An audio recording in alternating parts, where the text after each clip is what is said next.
കൊണ്ടുള്ളൊരു നേട്ടം അത് നമ്മുടെ ഇൻഡസ്ട്രിയുടെ ഒരു പരിമിതിയൊക്കെ എപ്പോഴും പറയുന്നതാണ്. നേരത്തെ പറഞ്ഞു കേട്ടിട്ടുണ്ട്, ഒരു മഹാനടൻ തന്നെ പറഞ്ഞിട്ടുണ്ട്, മോഹൻലാൽ ലോകത്തെ വേറെ ഏതൊരു കോണിൽ ജനിച്ചെങ്കിൽ നേരത്തെ തന്നെ ലോകോത്തര നടനായിരുന്നു. പക്ഷെ മലയാളത്തിൽ വരുന്നിക്കൊണ്ടൊരു നേട്ടം താങ്കൾ തിരുത്തിയിട്ടുണ്ട്, ഏറ്റവും കൃത്യ സ്ഥലത്താണ് ഞാൻ ജനിച്ചതെന്ന് പറഞ്ഞിട്ടുണ്ട്. അപ്പൊ പരിമിതി, ഇൻഡസ്ട്രിയുടെ പരിമിതി എല്ലാം കൂടി നമ്മൾ തെളിയിക്കുകയാണ്. അങ്ങനെ പരിമിതികളൊന്നും ഇല്ലല്ലോ. സിനിമയ്ക്ക് ഒരുപാട് ഓപ്പണിംഗ് ആണല്ലോ ഇപ്പം. ടെക്നോളജി മാറി, പഴയ സിനിമ പോലെ അല്ലല്ലോ ഇപ്പം. മലയാള സിനിമ എന്ന് പറയുന്ന എല്ലാ ഭാഷയിലും ഡബ് ചെയ്ത് വരുന്ന സിനിമയാണ്. അത് ഇന്ത്യയിൽ മാത്രമല്ല പുറത്തേക്കുള്ള, ഇപ്പോൾ ഒരു സിനിമ വേണമെങ്കിൽ ഒരു 200 ഭാഷയിൽ ഡബ് ചെയ്യാനുള്ള മെക്കാനിസം ഉണ്ട്. അപ്പം ആ ഒരു ഗേറ്റ് ക്രാഷ് ആയിരുന്നു ഒരു പീരിയഡ്. അതൊക്കെ മാറി ഇപ്പം സിനിമ എന്ന് പറയുന്നത് പാൻ ഇന്ത്യൻ എന്നുള്ളൊരു കോൺസെപ്റ്റിൽ വന്നു. അപ്പം മലയാള സിനിമ, തമിഴ് സിനിമ എന്നില്ല, സിനിമ എന്നൊരു ലാംഗ്വേജിലേക്ക് അത് മാറി. അതുകൊണ്ട് അത്തരം പരിമിതികൾ മലയാള സിനിമയ്ക്കില്ല. പക്ഷേ നമ്മുടെ കോണ്ടന്റ് വൈസൊക്കെ വളരെ ശക്തമായ പ്രമേയങ്ങളുള്ളൊരു സിനിമ ഇൻഡസ്ട്രി ആയിട്ടിപ്പോഴാണ് മലയാളത്തിനെ കാണുന്നത്. അതിൻ്റേതായ ഒരു സന്തോഷമുണ്ട്.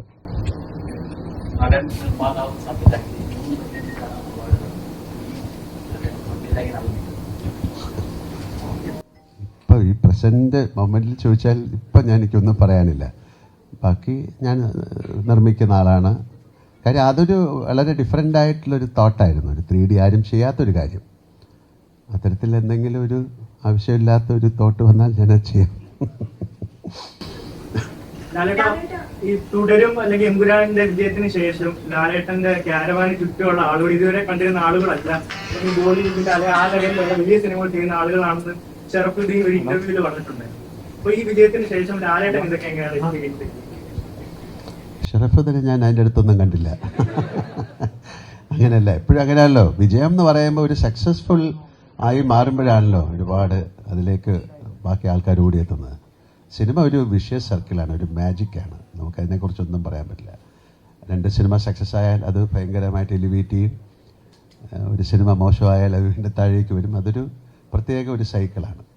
അപ്പോൾ അതിൻ്റെ അകത്ത് 48 വർഷം നിൽക്കുക എന്ന് പറയുന്നത് ഒരു വലിയ സർക്കസാണ് അല്ലേ. അതൊരു സർക്കസ് പോലെയാണ്. നമ്മൾ ട്രപ്പീസ് അല്ലേ, അത് വളരെ വിദഗ്ധമായിട്ട് നമ്മളെ താങ്ങി നിർത്താൻ ഒരുപാട് പേര് ഉണ്ട്, നമ്മുടെ കൂടെ സഞ്ചരിക്കുന്ന ഒരുപാട് പേരുണ്ട്. അതുകൊണ്ടാണ് നല്ല സിനിമകൾ ഉണ്ടാകണമെന്ന് പറയുന്ന ഒരു ആർട്ടിസ്റ്റിന്. അപ്പോൾ അങ്ങനെ തുടരും. അതെൻ്റെ ജീവിതത്തിലെ ഏറ്റവും വലിയൊരു സിനിമയായിട്ട് മാറി. വളരെ സക്സസ്ഫുൾ ഫിലിമാണ് എമ്പുരാൻ, അതുപോലെ ഹൃദയപൂർവ്വം. ഇനി വരാനിരിക്കുന്ന സിനിമ എല്ലാം മഹത്തരമായ സിനിമ എന്നൊന്നും ഞാൻ അവകാശപ്പെടുന്നില്ല. അതിലും അത്തരം നല്ല സിനിമകൾ ഉണ്ടാകട്ടെ എന്ന് പ്രാർത്ഥിക്കാം.